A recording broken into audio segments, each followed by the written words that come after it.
Billionaire entered his ex-wife's house in anger, but stopped when he saw her holding a newborn baby. Before we begin, drop a comment telling us which city you're watching from. And once the story ends, don't forget to rate it from 0 to 10. Oh, and make sure to follow our channel for more stories like this. Now sit back and enjoy every detail. The rain drummed against the floor-to-ceiling windows of Silas Lockwood's corner office on the 42nd floor, each drop echoing the rhythm of his restless fingers tapping against the mahogany desk. At 38, he commanded respect in every boardroom he entered. His 6'3" frame carried an authority that made venture capitalists lean forward when he spoke, and his steel-gray eyes could dissect a business plan with surgical precision. Today, those same eyes stared blankly at the quarterly reports scattered before him, his mind somewhere else entirely. 8 months. That's how long it had been since Carolina signed the divorce papers with that quiet dignity that had always unsettled him.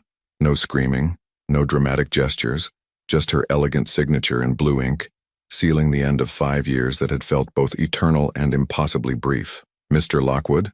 His assistant's voice crackled through the intercom. "Your 3 o'clock is here."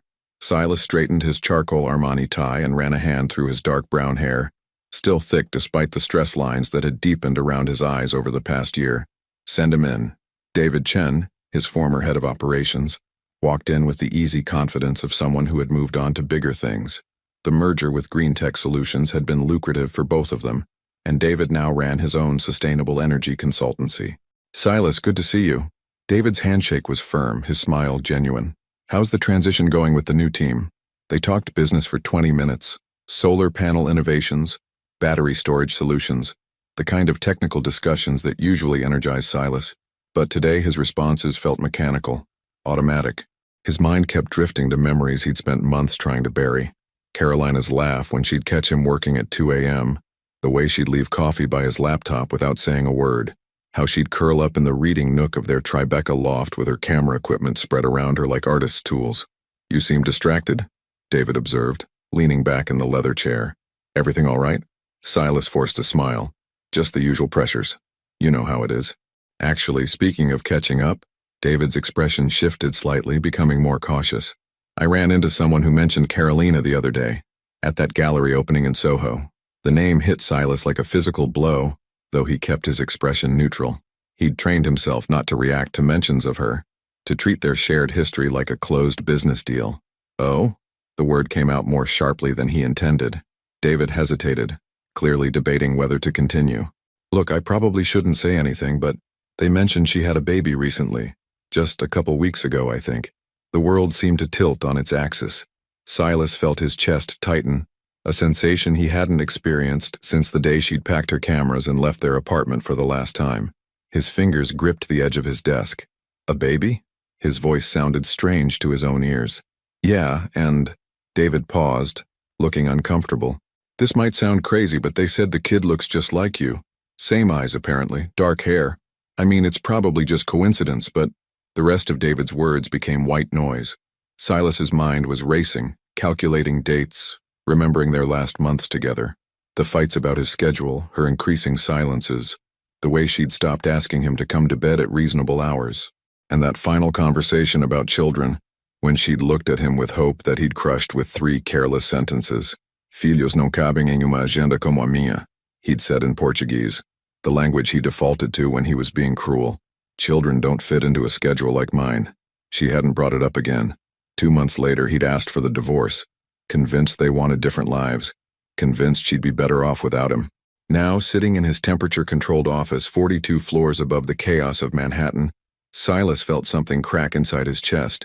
If what David was saying was true, if Carolina had been pregnant when they divorced— "Silas, you look like you've seen a ghost." Silas stood abruptly, his chair rolling backward. "I have to go." "Wait, what? We haven't finished." But Silas was already grabbing his keys, his mind singular in focus. The drive to Brooklyn Heights would take 30 minutes in this traffic. 30 minutes to figure out what he was going to say to the woman he'd convinced himself he was better off forgetting. 30 minutes to prepare for the possibility that everything he thought he knew about the last 8 months of his life had been a lie. What would you do if you discovered your ex-spouse had been hiding something life-changing from you? Would anger or curiosity drive your next move? The brownstone on Remsen Street looked exactly as Silas remembered it. red brick facade with white trim, the small garden Carolina had insisted on maintaining even during their most turbulent months. His hands trembled slightly as he parked his black Tesla against the curb, the engine's silence somehow more deafening than the thunderous beating of his heart. Through the October drizzle, he could see warm light spilling from the living room windows of the ground-floor apartment they'd shared for 3 years before moving to Manhattan. She'd kept the place, he realized. Their sanctuary, where she used to develop film in the converted closet and where he'd learned to make her grandmother's Portuguese coffee on lazy Sunday mornings. Silas sat in the driver's seat for a full minute, his knuckles white against the steering wheel. Anger coursed through his veins. Hot, righteous fury at being deceived, at being robbed of choices he didn't even know he'd had. But underneath the anger was something more complex, more frightening, a desperate need to know the truth. The rain had softened to a mist by the time he reached her door. His finger hovered over the familiar brass doorbell, the one that still bore the tiny dent from when they'd moved in their oversized couch. He could hear his own breathing, sharp and uneven. Instead of ringing, he knocked. 3 deliberate raps that echoed in the evening quiet. Footsteps approached, slower than he remembered, more careful. The door opened, and time seemed to suspend itself. Carolina stood before him, and for a moment Silas forgot how to breathe. She was thinner than before, her cheekbones more pronounced beneath alabaster skin that had lost some of its luminous glow. Her auburn hair, once always perfectly styled, was pulled back in a messy bun secured with what looked like a pencil. Dark circles shadowed her green eyes, those same eyes that had once looked at him like he could move mountains. She wore an oversized gray sweater that hung loosely on her frame and black leggings, her feet bare despite the October chill. There was something fragile about her appearance, but her spine remained straight, her chin lifted with that quiet strength he'd never been able to break. Silas. Her voice was barely above a whisper, but it carried no surprise, as if she'd been expecting this moment. "We need to talk." She stepped aside without a word, and he entered the apartment that had once been their shared world. The familiar scent hit him immediately, vanilla and darkroom chemicals, the combination that had always been uniquely Carolina. But now there was something else, something new, the clean, powdery smell of baby products. The living room had been transformed. Gone was the sleek modern furniture they'd chosen together. In its place sat a comfortable navy blue sofa with soft throws draped over the arms, a wooden coffee table scattered with what looked like parenting books, and in the corner, a white bassinet with delicate mesh sides. Silas's eyes fixed on the bassinet, his breath catching in his throat. "He's sleeping," Carolina said quietly, following his gaze. "He finally went down about 20 minutes ago." "He? A son? How long have you known?" Silas's voice came out harsher than he intended, the businessman in him demanding facts before emotions could cloud his judgment. Carolina moved to the couch, settling into the corner where she'd always curled up with her editing equipment. She looked exhausted in a way that went beyond simple tiredness, the bone-deep weariness of someone carrying too much alone. "About the baby? Or about you finding out? Don't play games with me, Carolina. You know what I'm asking." She was quiet for a long moment, her hands clasped in her lap. When she finally spoke, her voice was steady but soft. "I found out I was pregnant 2 weeks after you asked for the divorce. The papers were already drawn up. You'd made it clear what you wanted. And you decided to just not tell me. I decided to survive." The words came out with surprising firmness. "You told me children didn't fit into your schedule, Silas. You made that abundantly clear." He began to pace, the familiar restless energy that had driven him to build an empire now turning inward, eating at him. "That's not the point. This isn't about schedules or timing. This is about honesty, about giving me a choice." "What choice?" Carolina's laugh was hollow, devoid of humor. "The choice to feel obligated? To resent us both? To fit us into your calendar between board meetings? You don't get to make those decisions for me." His voice echoed in the quiet apartment, and from the bassinet came a small, startled cry. Carolina was on her feet instantly, moving with the fluid grace of new motherhood toward the sound. Silas watched, frozen, as she lifted a tiny bundle wrapped in a soft blue blanket. The baby's cry softened immediately upon contact with his mother, but Silas could see a small fist waving in the air, and when Carolina turned slightly, he caught his first clear glimpse of the child's face. The world stopped. The baby had his eyes, not just the color but the shape, the way they seemed to take in everything with serious intensity. His hair was dark, almost black, with the same slight wave that Silas had inherited from his Portuguese grandfather. Even the shape of his tiny nose carried an unmistakable resemblance. Jesus Christ, Silas breathed, sinking into the armchair across from the couch. Carolina was swaying gently, her movements automatic and practiced. His name is Gabriel, she said softly. Gabriel Hayes. He's 15 days old. Gabriel. The name felt foreign on his tongue, but somehow right. Why that name? It means God is my strength. She looked down at the baby with a tenderness that made Silas's chest ache. I needed to believe in strength I didn't think I had. The baby's eyes opened and Silas found himself looking into a miniature version of his own gaze. Gabriel blinked slowly, his tiny mouth working soundlessly, and something shifted fundamentally in Silas's chest. All the anger, all the carefully constructed arguments about deception and choices seemed to evaporate in the face of this tiny person who carried half his DNA. He stopped, unsure how to finish the sentence. Can I hold him? Can I touch him? Can I undo 8 months of absence? Carolina studied his face for a long moment, and he saw something in her expression that he couldn't quite identify. Wariness, yes, but also something that might have been hope. He just ate. He should be calm for a while. She moved closer and Silas caught the faint scent of her shampoo, still the same lavender she'd used throughout their marriage. Support his head. He's stronger than he looks, but still fragile. Silas reached out with hands that had signed million-dollar contracts without trembling, but now shook as Carolina carefully transferred their son into his arms. Gabriel was so much smaller than he'd expected, so warm and solid and undeniably real. The baby looked up at him with solemn dark eyes and Silas felt something crack open inside his chest, something he'd kept locked away since his own father's funeral 10 years ago. "Hello, Gabriel," he whispered, his voice rough with emotion he hadn't given himself permission to feel. Carolina watched from a careful distance, her arms wrapped around herself as if she were cold. "I know you're angry," she said quietly, "and you have every right to be, but please understand I was protecting him, and myself." Silas looked up from Gabriel's face to meet her eyes, and for the first time since walking through her door, he saw her not as the woman who had deceived him, but as the mother who had carried this child alone, who had made impossible choices with no good options. "How long?" he asked, his voice barely audible. "How long were you planning to keep this from me?" Carolina's composure finally cracked, and he saw tears she'd been holding back begin to spill over. "I don't know," she admitted. "I kept telling myself I'd figure it out later when I was stronger, when I could handle your reaction. But then days turned into weeks, and weeks into months, and the longer I waited, the harder it became." Gabriel made a small sound, drawing both their attention back to him. His tiny hand had worked free of the blanket and was grasping at the air. Without thinking, Silas offered his finger, and Gabriel's grip closed around it with surprising strength.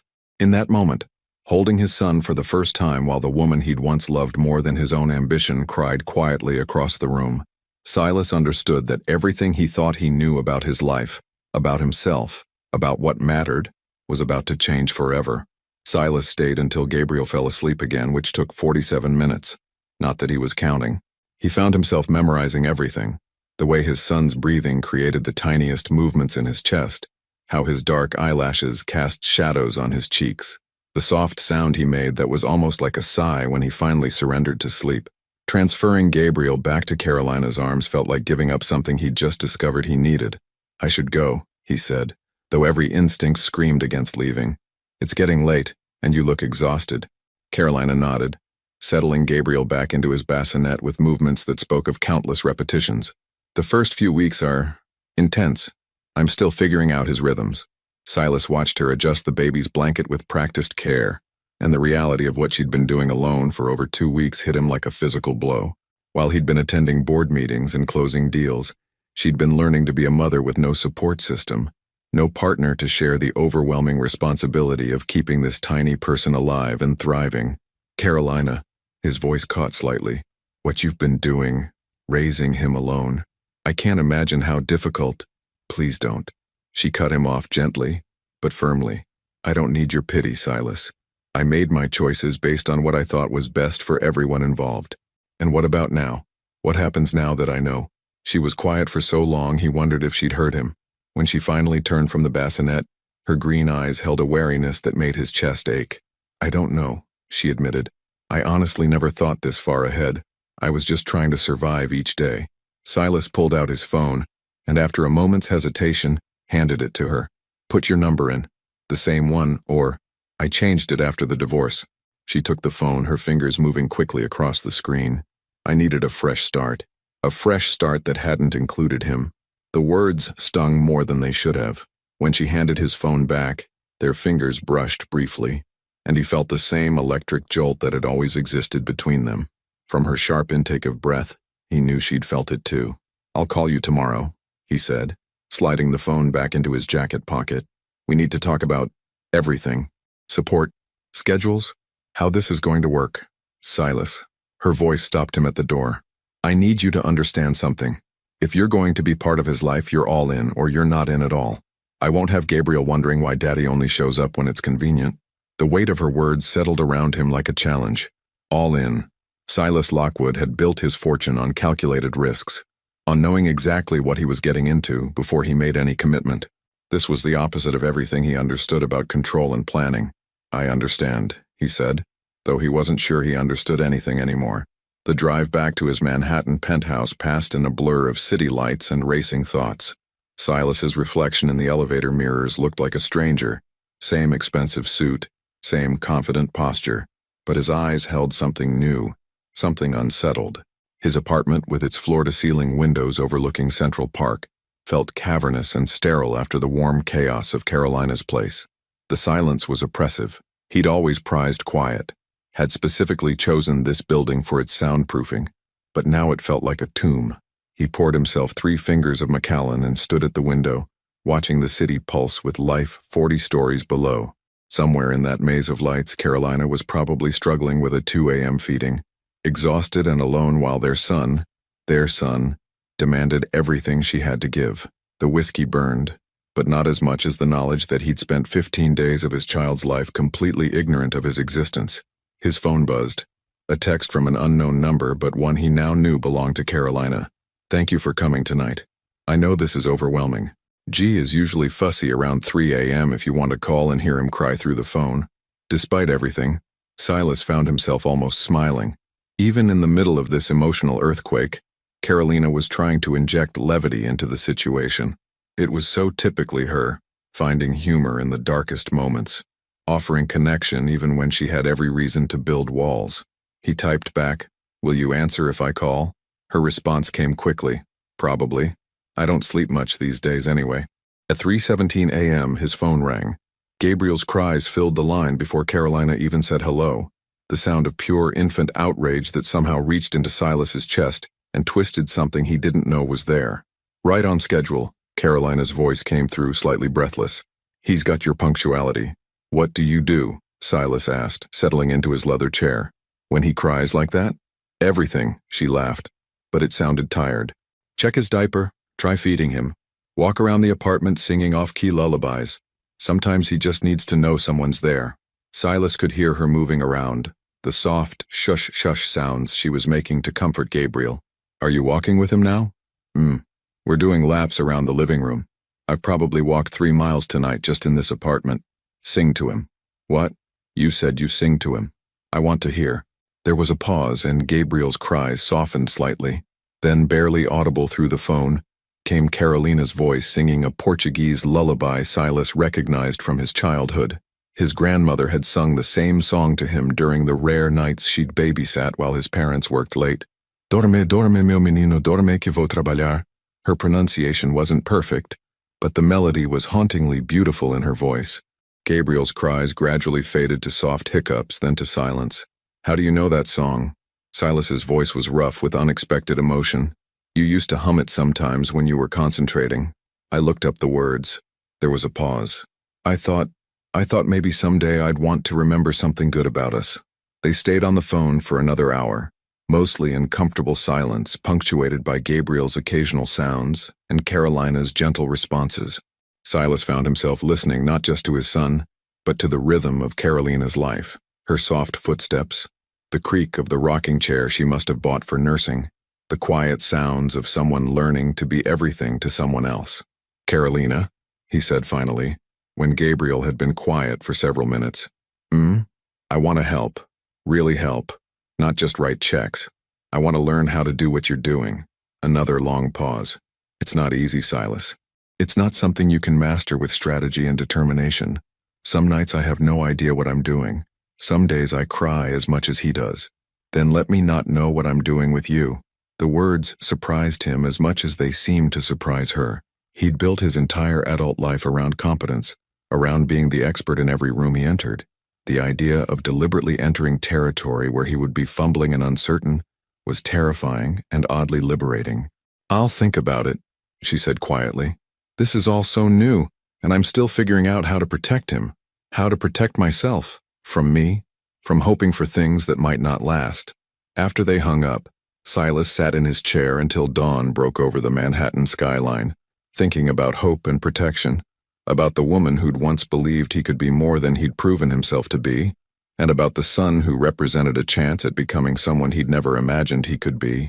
When his alarm went off at 6 a.m., he was already awake, already planning to do something he'd never done in 15 years of running his company, rearrange his entire schedule around something that had nothing to do with profit margins, and everything to do with a 15-day-old boy who had inherited his eyes and his mother's stubborn chin.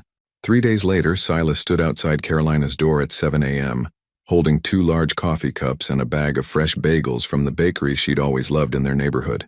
He'd canceled a breakfast meeting with potential investors from Singapore, a decision that would have been unthinkable a week ago. Carolina answered on the second knock, wearing the same oversized sweater from their first encounter but with different leggings, her auburn hair pulled back in a ponytail that had seen better days. Her eyes were rimmed with exhaustion, but she managed a small smile when she saw the coffee. "You remembered my order," she said, accepting the cup with both hands like it was a lifeline. "Oat milk latte, extra shot, no sugar. Some things don't change." He followed her inside, noting the subtle differences since his last visit. Baby clothes hung on a drying rack near the window, and the coffee table was scattered with thank you cards, probably from friends who'd sent gifts for Gabriel. "How was last night?" "Better, actually. He only woke up twice instead of every hour." Carolina settled into her corner of the couch, cradling the coffee. "I'm starting to think he was just testing me those first 2 weeks. Smart kid. Too smart. He definitely got that from you." They fell into an easy rhythm over the next hour. Gabriel woke up fussy, and Carolina showed Silas how to check his diaper, how to support his neck during changes, how to read the different pitches of his cries. Silas's hands, so steady when signing contracts worth millions, shook slightly as he fastened the tiny diaper tabs. "You're overthinking it," Carolina observed, watching him struggle with the baby's outfit. "He's not going to break. He's so small. He's actually big for his gestational age. 8 pounds 2 ounces at birth." Pride crept into her voice. "The doctor said he's developing beautifully." "You did this alone," Silas said quietly, finally managing to get Gabriel's arms through the sleeves of a soft blue onesie. "The whole pregnancy, the birth, everything." Carolina was quiet for a moment, her fingers trailing over Gabriel's dark hair. "Not completely alone. I had Dr. Martinez. She's wonderful. And Mrs. Chen from upstairs brought me groceries when I was too tired to shop. People were kind. But not the person who should have been there," Silas thought, the guilt sitting heavy in his chest.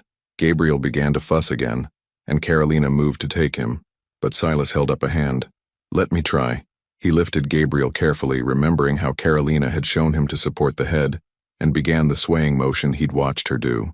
Gabriel's cries softened to hiccups, then to silence as he settled against Silas's chest. "He likes you," Carolina said, and there was something in her voice. Surprise, maybe, or cautious hope. "He's probably just tired of your singing." That earned him a genuine laugh, the first real one he'd heard from her since their divorce. The sound hit him with unexpected force, reminding him of lazy Sunday mornings when making her laugh had been his favorite accomplishment. His phone buzzed, then again. Then began a steady stream of notifications that made Carolina raise an eyebrow. "I should probably—" He started to reach for it, then stopped. "Actually, no. Whatever it is can wait." Silas Lockwood ignoring his phone. "I never thought I'd see the day." "Yeah, well, things change." The phone continued buzzing insistently. Carolina glanced at it, then at Gabriel sleeping peacefully in Silas's arms. "You can check it. I know how important your work is. Not more important than this." The words hung in the air between them, loaded with everything they'd never been able to say during their marriage. Carolina looked away first, but not before he caught something vulnerable in her expression. "I should go," he said reluctantly when Gabriel had been asleep for 20 minutes. But I'd like to come back tomorrow if that's okay. What about your meetings? Your board calls? I'm learning to delegate. That afternoon, Silas sat in his office across from his assistant, Melissa, and his head of operations, watching their carefully controlled expressions as he outlined his new schedule requirements. So you want to block out mornings 3 days a week, indefinitely? Melissa's pen hovered over her planner. That's correct. For personal commitments? Yes. And the Yamamoto deal? The Tokyo trip next week? Postpone it. Send Jonathan instead. His head of operations, Robert, cleared his throat. Silas, with all due respect, the investors are expecting you personally. This deal could set us up for the next 5 years of expansion in Asia. Then it will wait until I can make it work with my other priorities. What other priorities? Robert's confusion was evident. This is completely unlike you.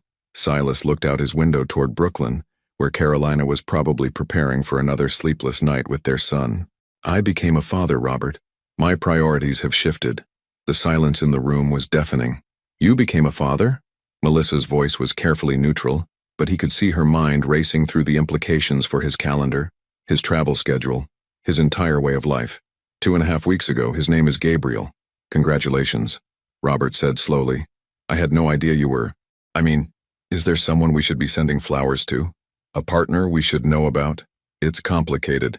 Silas stood, signaling the end of the discussion. Just make the schedule work, please. And Robert, clear my calendar for tomorrow afternoon. I want to research pediatricians in Brooklyn Heights. That evening, Silas found himself in territory he'd never imagined exploring. Online forums for new fathers. His laptop was open to tabs about infant sleep schedules, postpartum depression warning signs, and something called the fourth trimester that apparently applied to mothers after birth. He was deep into an article about bonding with newborns when his phone rang. Carolina's number. Is everything okay? He won't stop crying.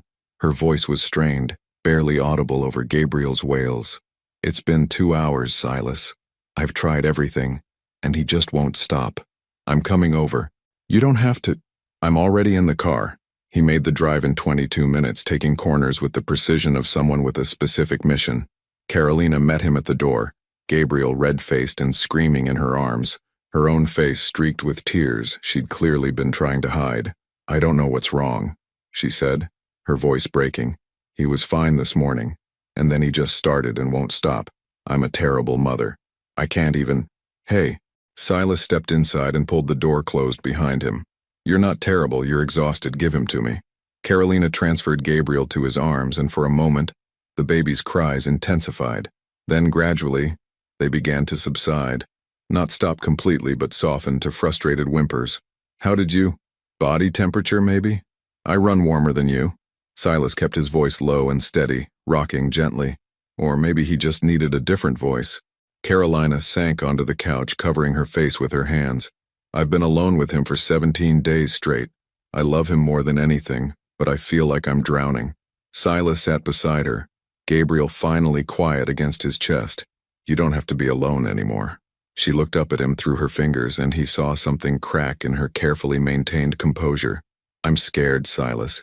I'm scared of letting you in and having you leave again when it gets too hard. I'm scared of Gabriel getting attached to someone who might decide fatherhood doesn't fit into his life plan. I'm scared too, he admitted. I'm terrified I'll be as absent as my father was, or that I'll prioritize work over what matters. But I'm more scared of missing any more of his life. Gabriel made a soft sound, his tiny fist curling around Silas's finger. In that moment, with Carolina crying quietly beside him and his son finally at peace in his arms, Silas understood that some kinds of success couldn't be measured in quarterly reports or stock prices. Stay tonight, Carolina whispered. Not like before. Just stay and help me figure out how to do this. Silas looked around the apartment that had once been their shared sanctuary, then at the woman who'd carried his child through 9 months of uncertainty, and at the baby who'd already changed everything he thought he knew about himself. I'll stay as long as you'll let me. Silas woke up on Carolina's couch at 5:47 a.m. to the sound of Gabriel's first stirrings of the day, not quite crying yet, but the soft grunts and movements that preceded his morning demands. His neck ached from the awkward angle against the throw pillow, but he'd slept better than he had in months. Carolina emerged from the bedroom in pajama pants and an old Princeton t-shirt he recognized as his own, her hair sleep mussed, but her eyes more alert than they'd been in days. Good morning? she whispered, moving toward the bassinet. Thank you for staying. I actually got 4 consecutive hours of sleep. 4 hours counts as a victory. 4 hours counts as a miracle. She lifted Gabriel, who immediately began rooting against her shoulder. Someone's hungry. Silas watched as she settled into the rocking chair he'd noticed during his first visit, Gabriel latching on with the fierce determination of someone who knew exactly what he wanted. There was something about the quiet intimacy of the moment that made his chest tight, not with jealousy, but with a profound sense of having missed something irreplaceable. I can make coffee, he offered, standing to work the kinks out of his spine. That would be amazing. Everything's in the same place as before. As he moved around Carolina's kitchen, muscle memory took over. He found her favorite mug in the cabinet to the left of the stove, remembered she kept the oat milk on the door of the refrigerator, knew without looking that she'd have exactly 3 types of coffee beans in labeled containers near the espresso machine he'd bought her for Christmas 3 years ago. It was unsettling how easily he slipped back into the rhythms of their shared life, as if the divorce had been a temporary interruption, rather than what he'd convinced himself was a permanent ending. Silas? Carolina's voice carried a note of hesitation. There's something I need to tell you. Something I probably should have mentioned earlier. He paused in his coffee preparation, every instinct suddenly on alert. What is it? My sister called yesterday. Vivian. She adjusted Gabriel slightly, not meeting his eyes. She's flying in from Los Angeles tomorrow. She doesn't know about you being back in the picture. Vivian, Carolina's older sister, the successful entertainment lawyer who'd never hidden her disapproval of their relationship. She'd been vocal about her belief that Silas was too self-absorbed to make Carolina happy, and their divorce had only confirmed her worst suspicions. What does she know? Everything about the pregnancy and Gabriel. Nothing about you finding out. Carolina finally looked at him. She's been my main support system through all of this. She took time off work to come help when I was in my 3rd trimester, and she's planning to stay for a week to help me adjust. Silas continued making coffee, processing this information. You told your sister about Gabriel, but not me. That's not fair, and you know it. Do I? He turned to face her, and she could see the hurt he was trying to control. Help me understand the logic, Carolina. Your sister, who lives 3,000 miles away, gets to know about my son from the beginning, but I find out by accident 8 months later. Vivian didn't ask me to prioritize my career over starting a family, Carolina said quietly, but there was steel in her voice. She didn't tell me children were an inconvenience that didn't fit into her schedule. The words hit him like a physical blow, all the more painful because they were accurate. Gabriel made a soft sound, and Carolina's attention immediately shifted back to him, leaving Silas standing in the kitchen, feeling like an outsider in what should have been his family. His phone buzzed. A text from Melissa. Emergency board meeting moved to 10 a.m. Yamamoto threatening to pull out if you don't personally address their concerns by Friday. For the first time in his career, Silas looked at an urgent business message and felt nothing but irritation. I have to go, he said, though everything in him wanted to stay and work through this new landmine. But we need to talk about how to handle your sister's visit. There's nothing to handle. You don't owe Vivian anything, and she doesn't get to dictate how we navigate this. And what exactly are we navigating, Carolina? Because I'm still not clear on what this is. She was quiet for a long moment, focused on Gabriel, who had finished nursing and was making the drowsy faces that preceded his morning nap. I don't know, she admitted finally. I'm making this up as I go along. The emergency board meeting was a disaster of epic proportions. Silas's attention kept drifting to his phone, wondering if Carolina needed help with Gabriel, if their conversation about her sister had left things in a worse place than before. When Yamamoto's representatives expressed concerns about his commitment to the expansion timeline, he found himself giving answers that were technically correct, but lacked his usual passionate conviction. Are you feeling all right? Robert asked afterward, following Silas to his office. You seemed, distracted. I'm fine. Because if there are personal issues affecting your performance, we should discuss contingency plans. Silas stopped walking and turned to face his head of operations. Contingency plans? Look, I know this father thing is new territory for you, but we can't afford to lose focus right now. The company has obligations to investors, employees, stakeholders. The company will be fine, Robert. Will it? Because you've canceled or postponed 3 major meetings this week, you're blocking out random hours for personal appointments, and today you looked like you'd rather be anywhere else. The accusation stung because it contained enough truth to be dangerous. Silas had spent 15 years building his reputation on total dedication, on being the person who never let personal concerns interfere with business objectives. Now, for the first time, something else was competing for his attention. "I'm still the same person who built this company from nothing," he said carefully. "1 week of adjustment doesn't erase 15 years of results. I hope you're right, because if Yamamoto walks, we're looking at a potential 20% revenue drop for next quarter." After Robert left, Silas stood at his window overlooking the city, thinking about priorities and obligations, about the weight of other people's expectations versus the pull of something he was only beginning to understand.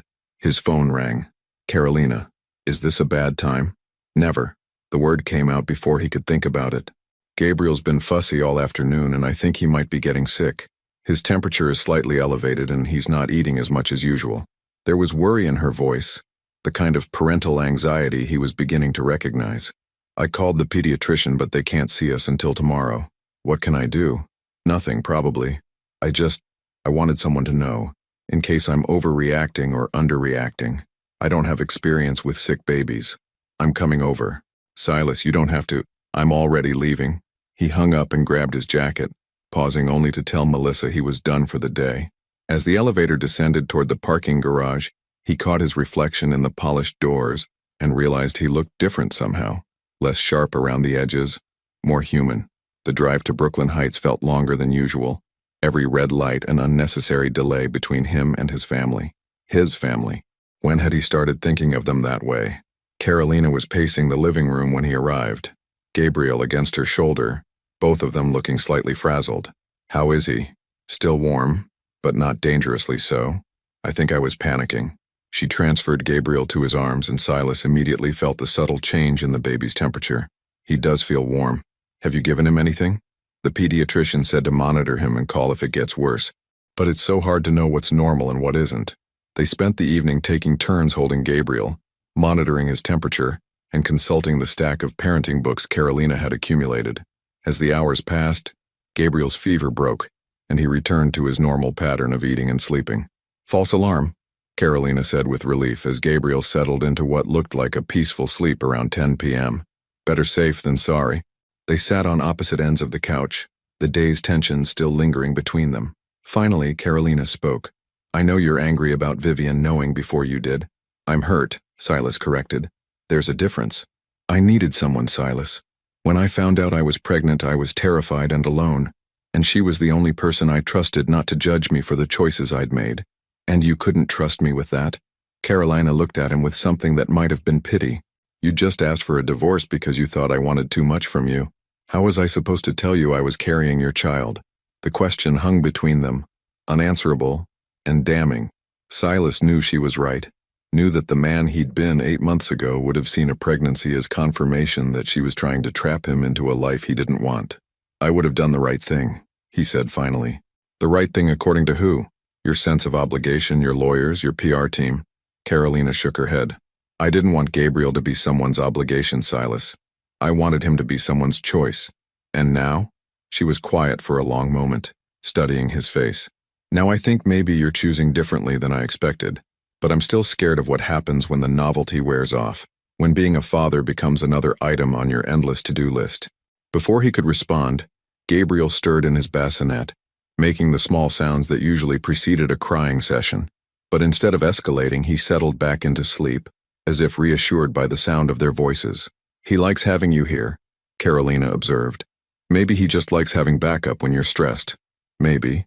She smiled, the first genuine smile he'd seen from her all day. "Your sister's going to hate this, isn't she?" "Probably. But Vivian doesn't get to make decisions for us." "Us." The word slipped out so naturally that neither of them commented on it, but it hung in the air like a promise neither was ready to examine too closely.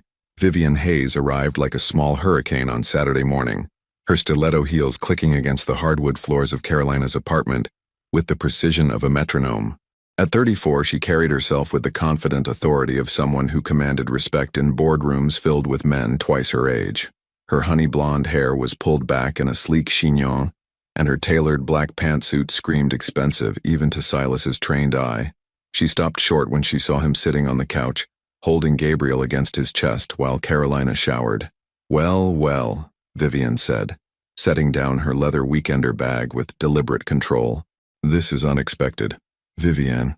Silas stood carefully, mindful of the sleeping baby in his arms. "It's good to see you." "Is it?"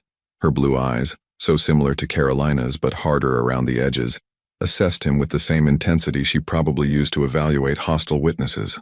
"Because the last time we spoke you were explaining to my sister why marriage was a business partnership that had run its course." Gabriel stirred at the sound of raised voices, and Silas automatically began the gentle swaying motion he'd learned over the past week. The gesture wasn't lost on Vivian, whose expression shifted slightly from outright hostility to cautious curiosity. "He's beautiful," she said, her voice softening despite herself. "He looks just like you did as a baby. You remember what I looked like as a baby? Carolina showed me pictures once, when she was still foolish enough to think you might want a family someday." The words hit their mark, but before Silas could respond, Carolina emerged from the bedroom, her hair still damp, wearing jeans and a soft purple sweater that brought out the green in her eyes. "Viv," she crossed to her sister, embracing her carefully to avoid disturbing Gabriel. "I'm so glad you're here." "Of course I'm here, though apparently there have been some developments you failed to mention in our phone calls." Carolina glanced at Silas and he could see her weighing her words. "It's complicated. I'm sure it is." Vivian removed her jacket, revealing a silk blouse that probably cost more than most people's monthly rent. "Why don't you start with how long this has been going on?" 5 days, Silas answered before Carolina could speak. "I found out about Gabriel 5 days ago." Vivian's perfectly sculpted eyebrows rose nearly to her hairline. "You didn't know? For 3 weeks you didn't know you had a son?" "For 8 months I didn't know." The silence that followed was deafening. Vivian looked from Silas to Carolina, her lawyer's mind clearly racing through the implications. "Carolina Isabel Hayes," she said finally, using the full name that meant Carolina was in serious trouble. "Are you telling me you've been a single mother for 3 weeks, struggling on your own while your child's father was completely unaware of his existence?" "It wasn't that simple." "It sounds exactly that simple. You had his baby and didn't tell him." Vivian's voice carried the kind of courtroom authority that made opposing counsel nervous. "What were you thinking?" "I was thinking about protecting my son," Carolina said, her own temper beginning to flare. "And myself." "By lying?" "By surviving." Gabriel began to fuss, picking up on the tension in the room. Silas bounced him gently, making soft shushing sounds that seemed to work better than they had any right to. "He's good with him," Vivian observed, almost reluctantly. "He's learning," Carolina said, accepting Gabriel from Silas's arms as the baby's fussing escalated toward real crying. "We both are." Vivian watched her sister settle into the familiar routine of checking diaper, offering food, finding the right position for comfort. "And what exactly is this?" she asked, gesturing between Silas and Carolina. "Are you back together? Co-parenting? What's the arrangement?" "We don't have an arrangement," Silas said. "We're figuring it out as we go." "That's not an answer." "It's the only answer we have right now." Vivian studied him with the same intensity she probably brought to cross-examinations. "You know, I spent most of Carolina's marriage waiting for you to break her heart. When you finally did, I was almost relieved because at least the waiting was over." "Vivian," Carolina started.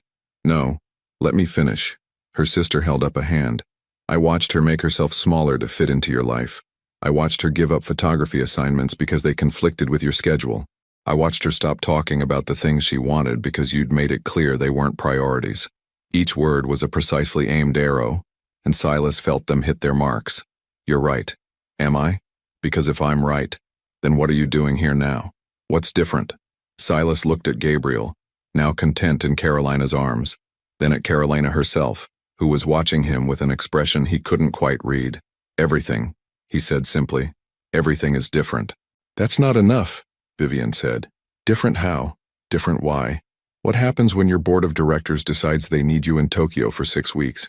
What happens when Gabriel gets sick in the middle of your biggest deal of the year? What happens when being a father stops feeling like an exciting new project and starts feeling like work?" The questions hung in the air like accusations, each one highlighting the uncertainty that had been gnawing at him since that first night. Silas realized that Vivian wasn't just being protective. She was voicing every fear Carolina had been too careful to express directly. "I don't know," he admitted. "I wish I could give you guarantees, but I can't. All I can tell you is that I want to be here." I want to learn how to be the father Gabriel deserves and the partner Carolina needed me to be before. Partner? Vivian's eyebrows rose again. Are we talking about romantic reconciliation or just co-parenting? We're talking about taking things one day at a time, Carolina interjected firmly, and not making any decisions based on pressure from well-meaning family members. I'm not well-meaning, Vivian said with a slight smile. I'm aggressively protective, there's a difference. Despite the tension, Silas found himself almost smiling. He'd forgotten how much Vivian's brutal honesty had occasionally amused him during their marriage, even when it was directed at his shortcomings. Fair enough, he said. For what it's worth, I'm glad Carolina has someone looking out for her interests. She's always needed someone to look out for her interests. She's too generous for her own good. Vivian's gaze softened as she looked at her sister. And too forgiving. Maybe, Carolina said. Or maybe I'm just tired of carrying anger around like a badge of honor. The comment was clearly directed at Vivian, who had the grace to look slightly chastened. Look, Silas said, checking his watch. I should probably give you two some time to catch up. I'll come by tomorrow morning if that's okay. Actually, Carolina said, shifting Gabriel to her shoulder. Why don't you stay for lunch? I was going to order from that Thai place Viv likes. And Gabriel's been sleeping better when there are more people around. Silas looked at Vivian, who was studying her sister's face with the intensity of someone reading between very important lines. If I'm not intruding, he said carefully. Oh, you're definitely intruding, Vivian said with a smile that was almost warm. But apparently that's what family does.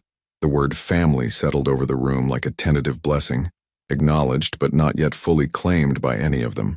Gabriel chose that moment to let out a perfectly timed burp that made all three adults laugh, breaking the last of the tension. Well, Vivian said, reaching for her purse, if we're doing this, I'm buying lunch. And wine. Definitely wine. I'm nursing, Carolina reminded her. The wine is for me.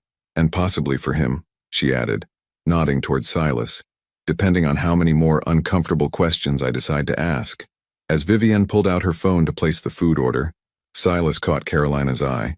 She mouthed, "Thank you," at him, and he understood she wasn't just talking about staying for lunch.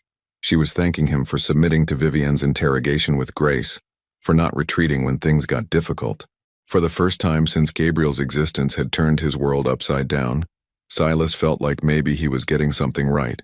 Tuesday morning arrived with the kind of crisis that Silas had built his reputation on managing.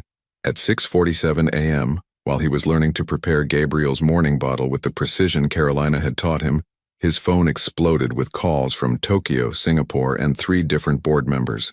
The Yamamoto deal was collapsing. I have to take this, he told Carolina, who was sitting at the kitchen table with Gabriel on her lap, both of them still in pajamas. Vivian had returned to Los Angeles the day before, leaving behind a cautious approval and a promise to check in frequently. Lockwood? He answered, stepping into the hallway. Silas. Thank God. Robert's voice was tight with stress. Yamamoto's pulling out. Completely. They're saying our lack of commitment to the timeline demonstrates fundamental incompatibility with their business philosophy. What timeline? We agreed to the December milestones, which require your personal presence in Tokyo next week, the week you said you couldn't travel. Silas closed his eyes, feeling the familiar weight of competing obligations.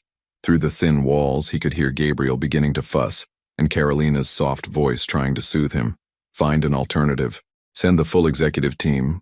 Offer video conferences. They want you, Silas, specifically you. It's about respect, about showing that this partnership matters enough for the CEO to be physically present. How long? Minimum 10 days. Possibly 12 if we want to salvage the subsidiary agreements. 10 to 12 days. Gabriel was barely 6 weeks old. Carolina was still exhausted, still learning, still struggling with the overwhelming reality of new motherhood, and he was being asked to disappear to the other side of the world for nearly 2 weeks. I'll call you back in an hour, he said, ending the call before Robert could protest. When he returned to the kitchen, Carolina was standing at the window, bouncing Gabriel with increasingly desperate movements while he wailed inconsolably. He won't eat, she said without turning around. He's been crying for 20 minutes. And nothing I do helps. Silas approached carefully, noting the rigid set of her shoulders, the way her voice carried an edge of panic she was trying to control. Let me try. She handed Gabriel over with hands that trembled slightly. The baby's cries didn't stop immediately, But they softened as Silas settled him against his chest and began the slow, rhythmic swaying that had become second nature. "You have the magic touch," Carolina said, but there was no humor in it. "He always calms down for you. It's not magic. He just knows you're stressed." "I'm not stressed, I'm fine." "Carolina." She finally turned to face him, and he saw the exhaustion that went beyond simple tiredness. Her eyes were rimmed with red, her complexion pale, and there was a brittleness to her smile that made his chest ache. "Okay, I'm a little stressed. It's normal. All new mothers go through this. When's the last time you left this apartment?" She blinked, clearly trying to remember. We went to the pediatrician last Thursday." "That's 5 days ago. Carolina, you need air, sunlight, time away from being responsible for another human being every second of every day." "I can't leave him. What if something happens? What if he needs me? He needs you healthy and rested more than he needs you hovering." Gabriel had finally quieted in his arms, his dark eyes drooping toward sleep. Carolina watched them with an expression that was part relief, part resentment. "Your phone's been buzzing nonstop," she observed. "Emergency?" Silas hesitated. "Work stuff, nothing that can't wait." "Silas," her voice held a warning. "Don't lie to me. Not about work." He looked at Gabriel, now sleeping peacefully despite the chaos of the morning, then at Carolina, who was watching him with the careful attention she'd always paid to his moods when business pressures mounted. "Yamamoto is pulling out of the deal. They want me in Tokyo next week." "For how long?" 10 days. Maybe 2 weeks. The silence stretched between them, filled with everything they weren't saying. Carolina's face went through a series of micro-expressions: disappointment, anger, resignation, and finally, a kind of bitter understanding. "Of course they do. I'm not going." "Yes, you are." "Carolina, don't." She held up a hand, stopping him. "Don't make promises you can't keep. Don't pretend this is a choice when we both know it isn't. It is a choice. I'm choosing to stay." She laughed, but it was hollow. "For what? So you can resent us when your company loses millions? So you can blame Gabriel for derailing your career? So you can spend the rest of your life wondering what would have happened if you'd put business first like you always do? That's not fair. Isn't it?" She moved to the coffee maker, her movements sharp and efficient. Vivian asked what happens when being a father conflicts with being a CEO. "Congratulations, Silas. We're about to find out." Gabriel stirred in his arms, responding to the tension in the room. Silas bounced him gently, but his mind was racing through alternatives, contingencies, ways to be in 2 places at once. There has to be another solution. There is. You go to Tokyo, handle your business and come back. I'll manage Gabriel while you're gone. You shouldn't have to manage alone. I've been managing alone for a month. I can manage for 2 more weeks. But even as she said it, Silas could see the cracks in her composure, the way her hands shook slightly as she measured coffee, the brittleness in her voice, the shadows under her eyes that spoke of too many sleepless nights and too much responsibility carried without support. "What if I brought you with me?" Carolina paused in her coffee preparation. "To Tokyo? Why not? Gabriel's young enough that the travel wouldn't hurt him, and you could use a change of scenery." "Silas, I can barely handle him in my own apartment with all my supplies and familiar surroundings. You want me to manage a newborn in a foreign country while you're in meetings 14 hours a day?" She was right, and they both knew it. The idea had been desperate, unrealistic, born from his need to believe there was a solution that didn't require choosing between his son and his livelihood. His phone rang again. Robert's name flashed on the screen. "Answer it," Carolina said quietly. "Handle your crisis, I'll be fine." But as Silas looked at her, standing in her kitchen in wrinkled pajamas, holding herself together through sheer force of will while their son slept in his arms, he knew that fine was a luxury none of them could afford right now. "Lockwood?" He answered the phone, never taking his eyes off Carolina's face. "Silas, we need an answer. Yamamoto's giving us until noon to confirm your travel plans, or they're walking permanently. Tell them I'll be there Sunday." Carolina's shoulders sagged almost imperceptibly, but she didn't look surprised. She'd been expecting this outcome since the moment his phone started ringing. "Excellent. I'll have Melissa arrange flights and accommodations." "No." Silas shifted Gabriel to one arm, reaching for Carolina's hand with the other. She didn't pull away, but she didn't squeeze back either. "I'll handle my own arrangements. And Robert, this is the last time. After Tokyo, I want a new protocol for international travel. No more than 5 days away, no more than once per quarter." "Silas, that's not realistic given our expansion goals." "Then change the expansion goals. The protocol is non-negotiable." He hung up before Robert could argue, but the damage was already done. Carolina had pulled her hand free and was staring out the window at the autumn morning, her arms wrapped around herself like armor. 2 weeks, she said without turning around. 10 to 12 days, he corrected. And then I come home. This is home? The question hung between them, deceptively simple but loaded with everything they hadn't defined, everything they were still afraid to name. Yeah, Silas said, looking around the apartment that had once been theirs, that was slowly becoming theirs again in ways neither of them had anticipated. I think it is. Carolina finally turned to face him, and he saw tears she was trying not to let fall. Then why does it feel like you're already gone? The first call from Tokyo came at 3:47 a.m. New York time, just as Gabriel was settling back into sleep after his middle-of-the-night feeding. Carolina fumbled for her phone in the darkness, her heart racing with the particular panic that only new mothers knew, the terror that something was wrong with her baby. Silas? Her voice was thick with sleep and worry. I'm sorry. I know it's late there. I needed to hear your voice.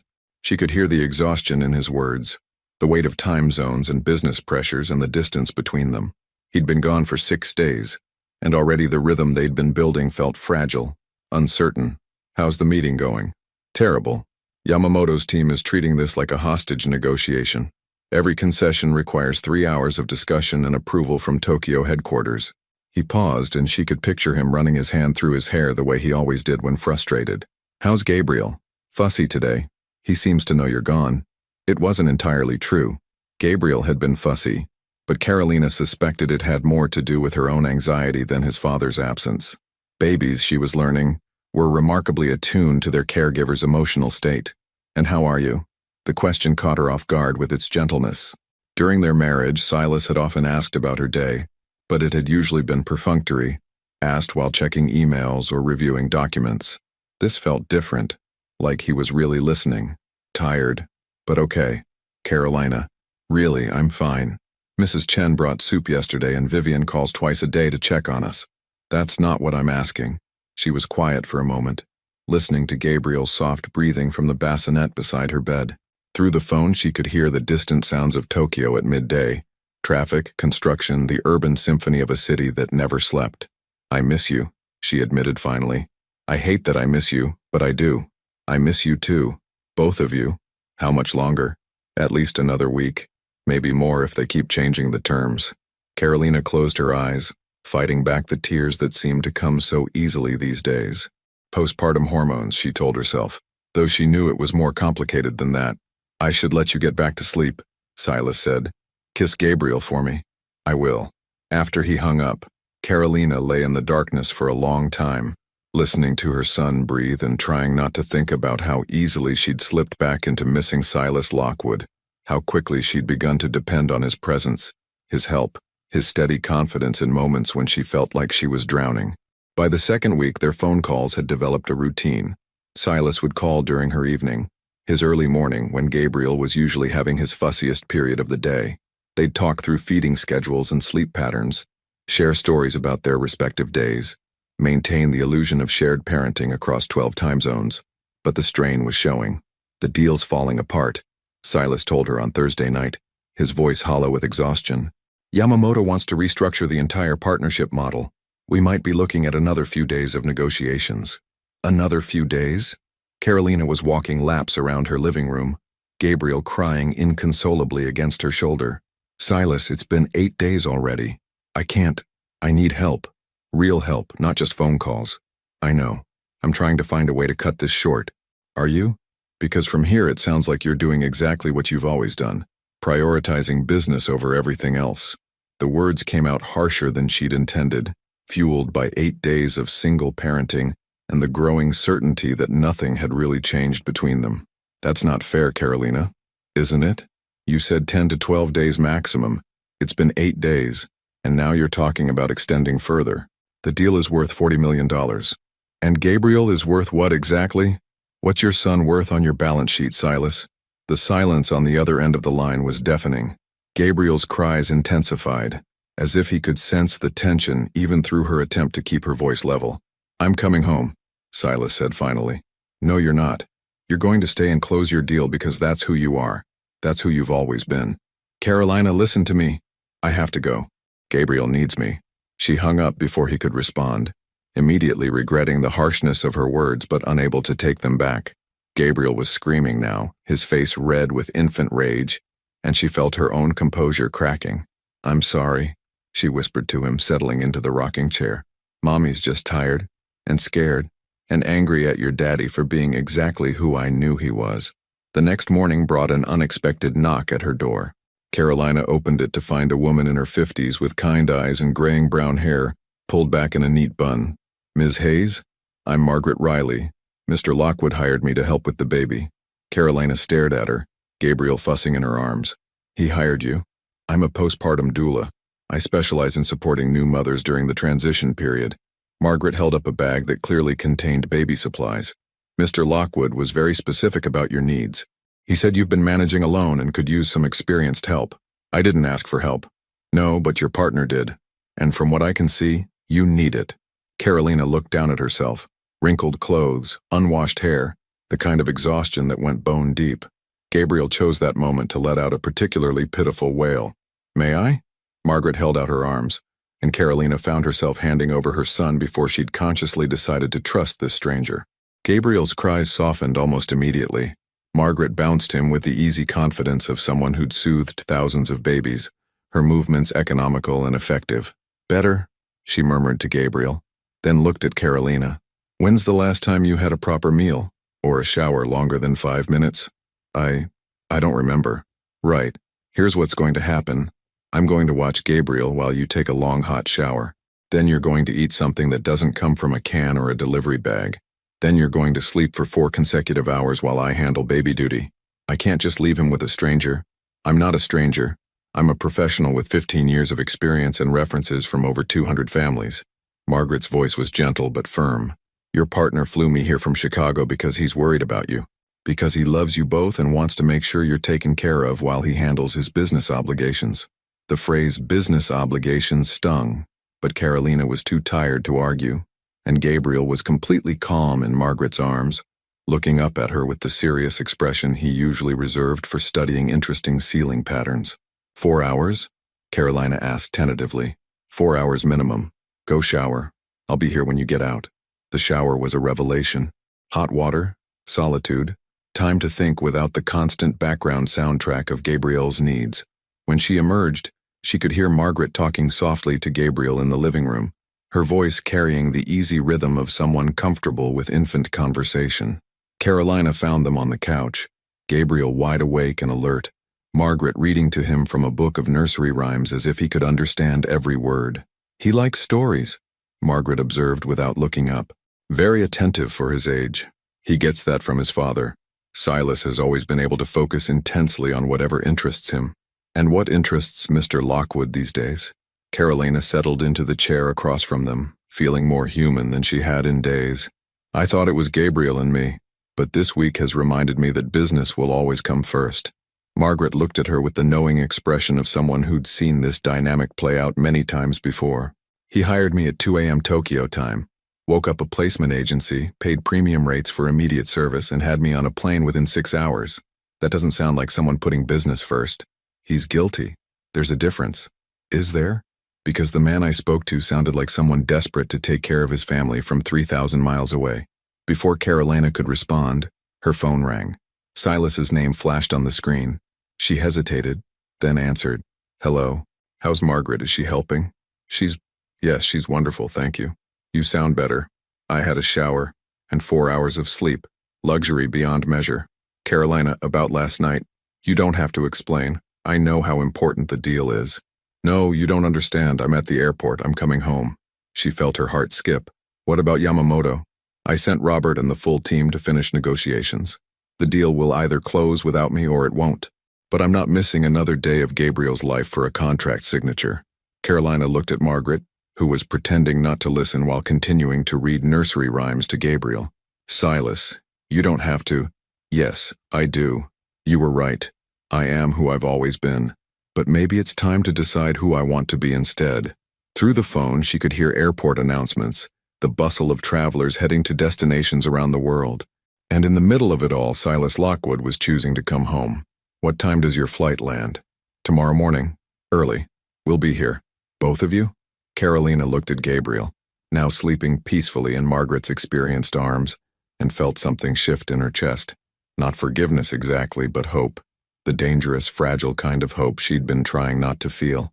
Both of us, she confirmed. Carolina, I love you. I've never stopped loving you. The words hung in the air between them across continents and time zones, carrying the weight of everything they'd lost and everything they might still have a chance to rebuild. I love you too, she whispered. Come home, Silas. Just come home.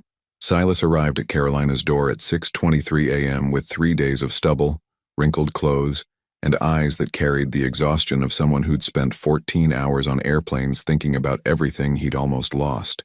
Carolina opened the door in her robe, Gabriel against her shoulder, both of them backlit by the soft morning light filtering through the apartment windows.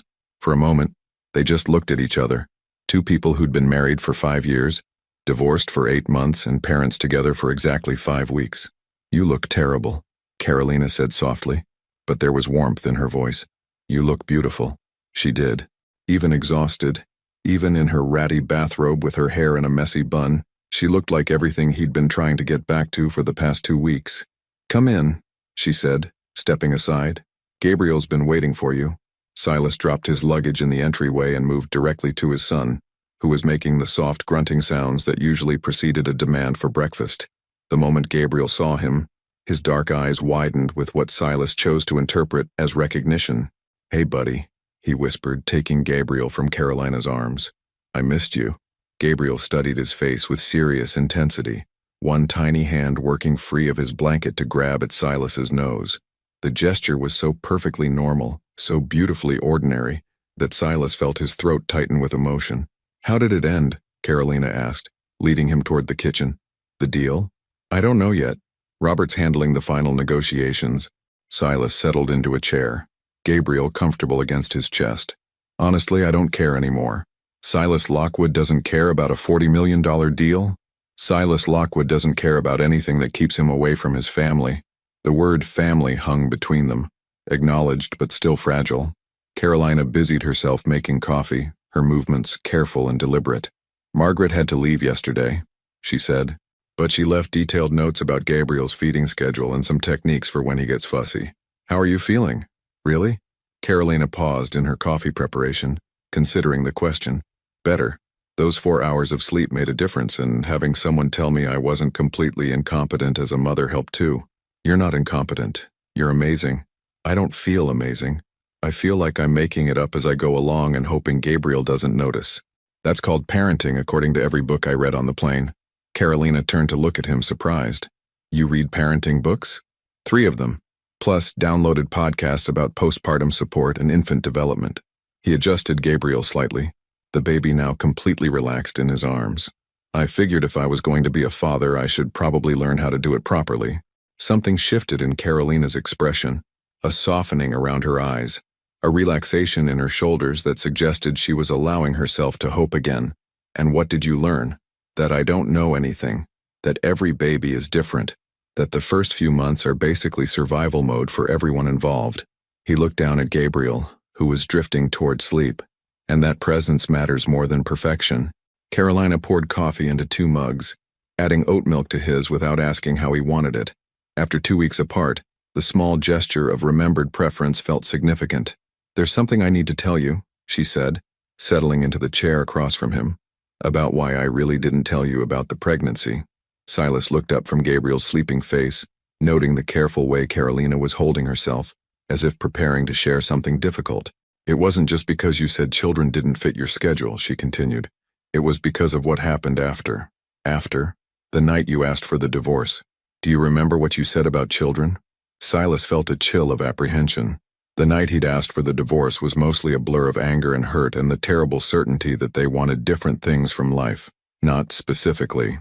You said that you dodged a bullet, that at least we hadn't made the mistake of having children together before we figured out we weren't compatible. Carolina's voice was steady, but he could see the pain in her eyes. You said you couldn't imagine anything worse than being tied to someone forever because of a child. The words hit him like a physical blow. He had no memory of saying them, but they sounded like something the man he'd been 8 months ago might have said in anger, in the cruel way people hurt each other when they're hurting themselves. Carolina, I I was already pregnant when you said that. About 4 weeks along, though I didn't know it yet. I found out 2 weeks after our divorce was finalized. But when I did find out, all I could hear was your voice saying you couldn't imagine anything worse than being tied to me because of a child. Gabriel stirred in his arms, and Silas automatically began the gentle bouncing motion that had become second nature. But his mind was reeling with the implications of what Carolina had just revealed. So, you decided not to tell me. I decided to protect Gabriel from being seen as a mistake, from having a father who felt trapped by his existence. She wrapped her hands around her coffee mug like it was an anchor. I know it wasn't fair to you. I know I took away your choice. But I couldn't bear the thought of you looking at him the way you looked at me that night, like we were obstacles to your real life. The silence stretched between them, filled with everything they'd never said, everything they'd been too hurt or too proud to acknowledge. Gabriel's breathing provided a soft counterpoint to the morning sounds of the city waking up outside. I would have changed my mind, Silas said finally. If you'd told me, I would have figured it out. Would you? Or would you have done the right thing out of obligation and resented us both? It was a fair question, and they both knew it. The man Silas had been 8 months ago probably would have done exactly that. Stepped up out of duty while viewing fatherhood as another responsibility to manage rather than a gift to embrace. I don't know, he admitted. I'd like to think I would have risen to the occasion, but honestly, you're probably right. I probably would have seen Gabriel as a complication to solve rather than a person to love. And now? Silas looked down at his son, who was sleeping with the complete trust that only babies possessed. One tiny hand was curled around Silas's finger, and his dark eyelashes cast shadows on his cheeks in the morning light. Now I can't imagine my life without him, without either of you. Carolina was quiet for a long moment, studying his face as if trying to decide whether to believe him. Robert called while you were in the air, she said finally. The Yamamoto deal closed. Apparently your team managed to negotiate better terms than originally proposed. Silas felt a flicker of professional pride, quickly followed by the realization that the news didn't create the surge of satisfaction he would have expected. 6 weeks ago, closing that deal would have been the highlight of his year. Now it felt like something that had happened to someone else. Good for them. 43 million, Robert said, plus subsidiary agreements worth another 15. Carolina, I don't care. I know, that's what scares me. What do you mean? She stood and moved to the window, looking out at the tree-lined street where they'd once planned to raise children together. What happens when the novelty wears off, when being a father becomes routine instead of miraculous? When you miss a big opportunity because you chose to stay home with us? Then I miss it. And you won't resent us? Silas stood carefully, Gabriel still sleeping in his arms, and moved to stand behind Carolina at the window. Can I tell you something? The whole time I was in Tokyo closing that deal, proving I was indispensable to the company, I felt empty, like I was going through the motions of a life that didn't fit anymore. She leaned back slightly, not quite touching him but close enough that he could smell her shampoo. But this feels right, he continued. Being here with you and Gabriel, learning how to be a family, this feels like the life I'm supposed to be living. Even when Gabriel cries for 3 hours straight, even when I'm too tired to have a coherent conversation, even when we disagree about everything from feeding schedules to financial planning. Especially then. Carolina turned to face him, and he saw tears she was trying not to let fall. I want to believe you. Then believe me. It's not that simple, Silas. Trust isn't something you can just decide to have again. Then let me earn it back, however long it takes. Gabriel chose that moment to wake up with a soft sound of protest, his internal clock apparently informing him that breakfast was overdue. Carolina reached for him automatically, and for a moment their hands touched as they transferred the baby between them. He's going to be hungry, she said. I'll make his bottle while you get him changed. They moved through the morning routine with the easy coordination of people learning to be partners again, careful not to acknowledge how natural it felt, how right. Later, after Gabriel had been fed and was enjoying his brief period of alert contentment, Carolina finally asked the question that had been hanging between them since Silas walked through the door. So what happens now? Between us, I mean. Silas looked at her, really looked at her, taking in the hope and fear warring in her green eyes, the way she held herself like someone prepared for disappointment, but unable to stop hoping for something better. Now we figure it out, he said. One day at a time, one feeding, one diaper change, one sleepless night at a time. We figure out how to be the family Gabriel deserves. And if we can't, if we're too broken to fix, then we keep trying anyway. Because giving up isn't an option anymore. Gabriel made a small sound, drawing both their attention, and when they looked down at him, he was staring up at them with those serious dark eyes that seemed to take in everything. "I think he approves," Carolina said softly. "Smart kid. He knows a good deal when he sees one." For the first time since Silas had returned, Carolina smiled. Really smiled. The kind that reached her eyes and reminded him of all the reasons he'd fallen in love with her in the first place. "Welcome home," she said. And finally, for the first time in 8 months, Silas felt like he actually was. 6 weeks later, on a crisp December morning that painted Brooklyn Heights in shades of gold and amber, Silas received the phone call that would define the rest of his life. He was sitting on Carolina's couch. Their couch now, he'd started thinking of it, with Gabriel sleeping across his chest while Carolina showered. The baby had grown substantially in the 3.5 months since Silas had first held him, his features becoming more defined, his personality emerging in ways that fascinated and terrified his parents in equal measure. "Lockwood," he answered, keeping his voice low. "Silas, it's Richard Steinberg." Silas straightened slightly, careful not to disturb Gabriel. Richard Steinberg was the CEO of Meridian Global, one of the largest sustainable energy conglomerates in the world. They'd been trying to acquire Silas's company for 3 years. "Richard, this is unexpected. I'll cut straight to the point. The board has authorized me to make you an offer. We want to buy Lockwood Energy. All of it." The number Richard quoted made Silas's breath catch. It was more than he'd ever imagined his company was worth, enough to secure his family's future for generations, enough to never worry about quarterly reports or board meetings or international deals that took him away from the people who mattered. "That's substantial," he managed. "It is. But there are conditions. We want you to stay on as division president for 5 years minimum. The transition would require significant travel, probably 60% international for the first 2 years while we integrate operations." 60% international. Gabriel stirred against his chest, making the soft sounds that usually preceded waking up. In 3.5 months, this child had become the center of Silas's universe in ways he'd never anticipated. The thought of missing 60% of Gabriel's first years felt like someone had reached into his chest and squeezed. "When do you need an answer?" "End of business Friday. The offer expires then, permanently. Silas, this is a once-in-a-lifetime opportunity. You'd be heading up our entire North American renewable division. The impact you could have on sustainable energy policy, on climate change initiatives. It's everything you've worked toward." After Richard hung up, Silas sat in the quiet apartment, Gabriel warm and trusting against his chest, and tried to process what had just happened.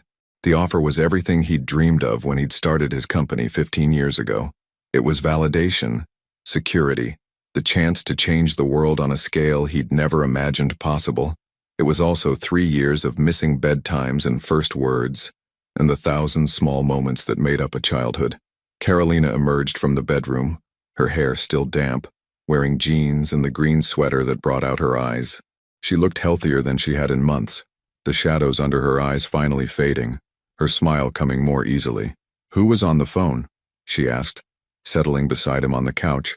"Richard Steinberg, from Meridian Global." Her expression shifted, becoming more alert. "The acquisition people? They made an offer. And?" Silas told her about the call, watching her face carefully as he outlined the terms, the timeline, the travel requirements. She listened without interrupting, her photographer's eyes taking in details he wasn't sure he was ready to share. "It's a good offer," she said finally. "It's an incredible offer. But it means being away more than I'm home, missing Gabriel's first years, missing you." Carolina was quiet for a long moment, her fingers trailing over Gabriel's dark hair. "This is what you've always wanted, isn't it? The chance to have real impact, to build something bigger than yourself?" "I thought it was. And now?" Silas looked down at Gabriel, who had woken up and was staring at him with those serious dark eyes that seemed to hold entire conversations. "Now I think maybe I've been chasing the wrong things." "Silas," Carolina's voice carried a warning, "don't make this decision based on guilt or some romantic notion of family life. Don't turn down the opportunity of a lifetime because you think it's what I want to hear." "What do you want to hear?" She was quiet for so long that Gabriel began to fuss, picking up on the tension between his parents. Carolina lifted him from Silas's arms, settling him against her shoulder with the practiced ease that still amazed Silas. "I want to hear what you really want," she said finally. "Not what you think you should want. Not what you think I want you to want." What you actually want for your life. It was the question Silas had been avoiding for weeks, maybe for years. What did he want? Not what he'd been trained to want, not what success was supposed to look like, but what would actually make him happy. I want to be here when Gabriel takes his first steps, he said slowly. I want to teach him to ride a bike and help him with homework and embarrass him at his high school graduation. I want to wake up next to you every morning and figure out how to be married to someone I'm still crazy about after all these years. Tears were sliding down Carolina's cheeks, but she was smiling. And the company? The impact you could have? I can have impact in other ways. Smaller scale maybe, but more personal, more sustainable. He reached over to touch Gabriel's tiny hand, which immediately curled around his finger. Besides, I think raising this kid might be the most important thing I ever do. The board will think you've lost your mind. The board can think whatever they want. I'm the majority shareholder. And when you're 55 and wondering what might have been, Silas stood and moved to the window, looking out at the street where children were walking to school with their parents, where couples pushed strollers and joggers ran past coffee shops full of people starting their ordinary, extraordinary days. You know what I wondered about in Tokyo, he said without turning around. I wondered what Gabriel's laugh sounded like. I wondered if you'd figured out that trick with the swaddle blanket that Margaret showed you. I wondered if you were okay, if you were happy, if you felt supported or abandoned. He turned back to face her, and the expression on her face made his chest tight with emotion. I don't want to wonder anymore, Carolina. I want to be here, living this life with you and Gabriel instead of managing it from hotel rooms and conference calls. What about the money? The security? We have enough. More than enough. He sat back down beside her, close enough to smell her lavender shampoo. Money can't buy back missed moments. Gabriel began to fuss again, the particular cry that meant he was hungry. Carolina stood to prepare his bottle, and Silas watched her move through the familiar routine, marveling at how naturally she'd adapted to motherhood, how fierce and gentle she was with their son. There's something else, he said as she settled back down with Gabriel. Something I've been thinking about. What? I want to marry you again. The words hung in the air between them, simple and complicated all at once. Carolina's hand stilled on Gabriel's back, her green eyes wide with surprise. Silas. Not because of Gabriel, although he's part of it. Not because it's the right thing to do or because people expect it, but because I love you. Because these past 2 months have reminded me of all the reasons I fell in love with you in the first place and all the reasons I want to spend the rest of my life proving I can be the husband you deserve. We're divorced. Legally. But sitting here with you and Gabriel, it doesn't feel like we're divorced. It feels like we're a family learning how to be better at loving each other. Carolina was crying now, the tears she'd been holding back for weeks finally spilling over. I'm scared, Silas. I'm scared of believing this is real, of trusting that you won't change your mind when things get hard. Things are going to get hard. Gabriel's going to get sick. We're going to fight about money and schedules and whose turn it is to change diapers at 3 a.m. I'm going to make mistakes, probably big ones. That's not exactly a compelling argument for remarriage. But I'm not going anywhere. Not to Tokyo. Not to board meetings that could wait. Not to chase opportunities that take me away from the two people who matter most. He reached for her hand, relieved when she didn't pull away. I choose this, Carolina. I choose us. I choose showing up every day and figuring it out as we go. Gabriel had finished his bottle and was making the drowsy faces that preceded his morning nap.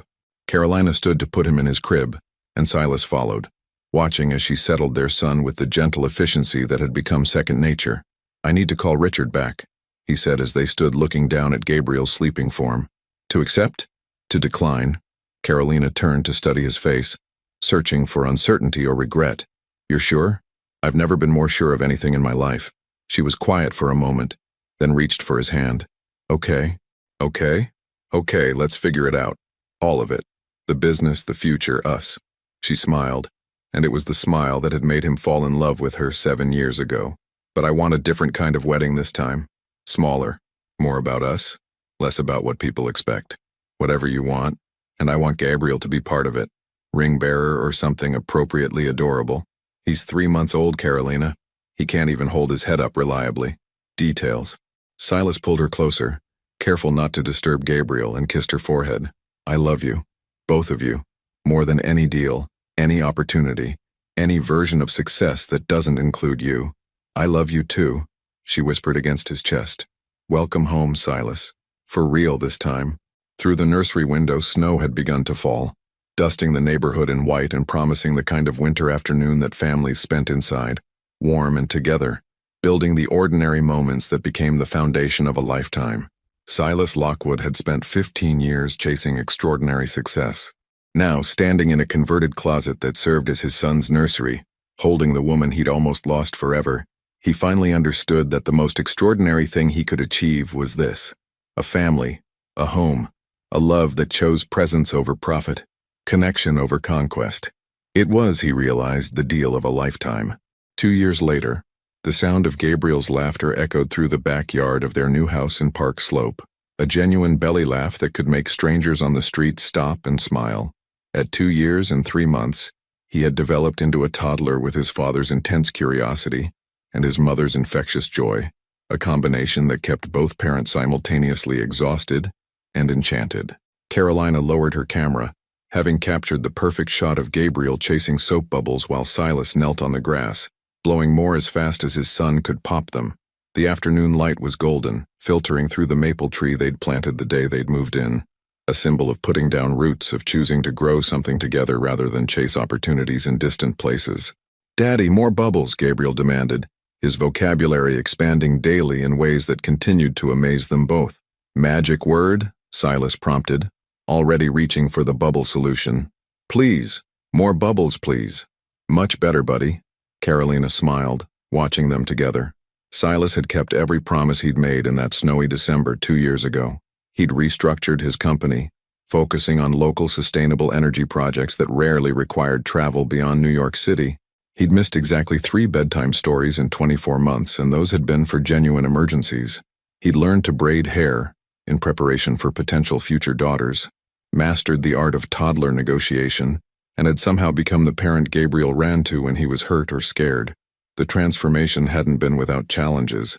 The first year of remarriage had tested them both in ways their younger selves hadn't been prepared for. Sleepless nights with a teething baby, disagreements about discipline and schedules, the delicate dance of learning to trust each other again while simultaneously learning to be parents. It had been beautiful and messy and real in ways their first marriage had never quite achieved. "Mama, look!" Gabriel had discovered that he could catch bubbles on his shirt without popping them, and was now wearing several iridescent spheres like temporary jewelry. "I see, baby. You're very clever. Like Daddy. Just like Daddy," Carolina agreed, catching Silas's eye over their son's head. He grinned at her, that boyish smile that had made her fall in love with him 7 years ago, and again 2 years ago when he'd proposed for the second time on bended knee in Gabriel's nursery. Their second wedding had been everything their first hadn't been: intimate, joyful, focused on commitment rather than spectacle. Vivian had walked Carolina down the aisle while Silas's best man held Gabriel, who had managed to stay relatively calm throughout the ceremony, despite being dressed in a tiny tuxedo that made him look like the world's most adorable miniature businessman. The business world had initially reacted to Silas's decision with a mixture of shock and pity. Turning down the Meridian deal had been seen as professional suicide, a brilliant career derailed by misplaced priorities. But Lockwood Energy had thrived under his more selective leadership, and Silas had discovered that being known as a CEO who prioritized family had actually enhanced his reputation in unexpected ways. Young talent sought out his company specifically because of his work-life balance policies, and clients appreciated dealing with someone who understood that business was ultimately about people, not just profit. "Time for lunch," Carolina announced, gathering up Gabriel's toys while he protested the end of bubble time. "5 more minutes?" Gabriel tried, having learned this negotiation tactic from watching his parents discuss everything from bedtime to vacation plans. "How about we have lunch and then Daddy reads you a story?" Gabriel considered this compromise seriously, his dark eyes, so like his father's, weighing the options. 2 stories? 1 story, Silas countered. "But I'll do the voices." "Deal." They moved inside to the kitchen Carolina had fallen in love with the moment they'd toured the house. Spacious enough for family meals, but cozy enough for intimate conversations, with windows that let in natural light perfect for her photography. She'd returned to work part-time when Gabriel turned 18 months, specializing in family portraits for couples who wanted to capture the authentic moments rather than posed perfection. As they prepared lunch together, Gabriel, helping by arranging napkins on the table with toddler precision, Carolina felt the deep contentment that had become her baseline over the past 2 years. Not constant happiness, that would have been unrealistic, but a profound sense of being exactly where she belonged, with exactly the right people. "I have news," Silas said quietly, while Gabriel was distracted by trying to fold napkins into increasingly creative shapes. "Good news or bad news? Depends on your perspective. The Times wants to do a feature story on successful CEOs who've restructured their careers around family priorities. They want to interview us." Carolina raised an eyebrow. "Us?" "They're specifically interested in our story. The divorce, the baby, the remarriage, how we've made it work." Silas helped Gabriel with a particularly stubborn napkin. "I told them I'd discuss it with you first. What do you think?" "I think if our story can help other couples figure out how to prioritize what matters, maybe it's worth sharing." Carolina considered this, watching Gabriel carefully arrange silverware with the same focused intensity Silas brought to everything he cared about. "Okay, but I get to approve the final article before it runs. Deal. And we don't do any photos with fake smiles or staged moments." "Absolutely not. And Gabriel's privacy is protected. Non-negotiable." She kissed him then in the middle of their sun-filled kitchen while their son practiced his napkin-folding technique, and marveled at how natural it felt to be planning a future together, to be making decisions as partners rather than adversaries. "There's something else," she said when they separated. "What?" Carolina reached into the pocket of her jeans and pulled out a small plastic stick, placing it on the counter where only Silas could see it. His eyes widened as he registered what he was looking at, then moved to her face with an expression of wonder and joy that made her heart race. "Are you serious? 8 weeks. I wanted to be sure before I told you. Gabriel's going to be a big brother. If you're okay with that.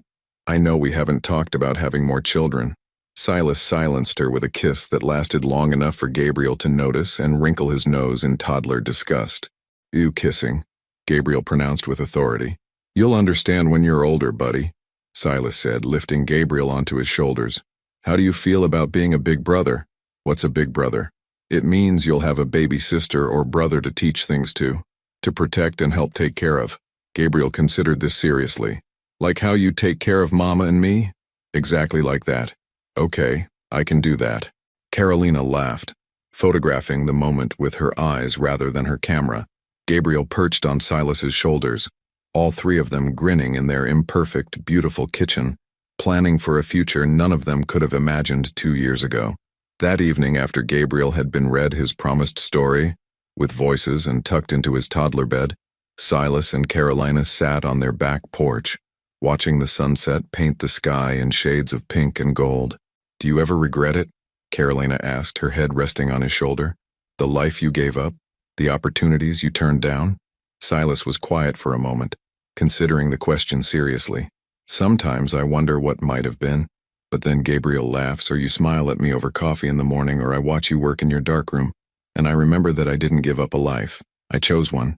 Even when he throws tantrums in the grocery store? Especially then. Because even his tantrums are ours." A shooting star streaked across the darkening sky, and Carolina made a wish she didn't share aloud, that 20 years from now, they'd be sitting on this same porch, watching their children, plural now, navigate their own choices about love and work and what mattered most in life. "I love you," she said instead. "I love you too. All of you. All of us," she corrected, placing his hand on her still flat stomach where their second child was growing. Inside the house, Gabriel's voice drifted through the baby monitor as he talked himself to sleep, a stream of consciousness commentary on bubbles and napkins and the profound injustice of bedtimes. His parents smiled, listening to the soundtrack of their ordinary, extraordinary life. Silas Lockwood had once believed that success was measured in stock prices and market share, in recognition and expansion, and the accumulation of more. Now, sitting on his back porch with his wife's head on his shoulder, and his son's voice providing a gentle lullaby, he understood that he had achieved something far more valuable, a life built not on what he could acquire, but on what he chose to cherish. Some deals, he'd learned, were worth far more than money could measure. Your participation means a lot to the channel. Please share your thoughts in the comments. Have you ever had to choose between career success and family happiness? What would you have done in Silas's position? Thank you for watching. If you enjoyed the story, please subscribe to our channel and leave a comment below letting us know what you thought. Your feedback and support mean a lot to us. Stay tuned for more exciting stories.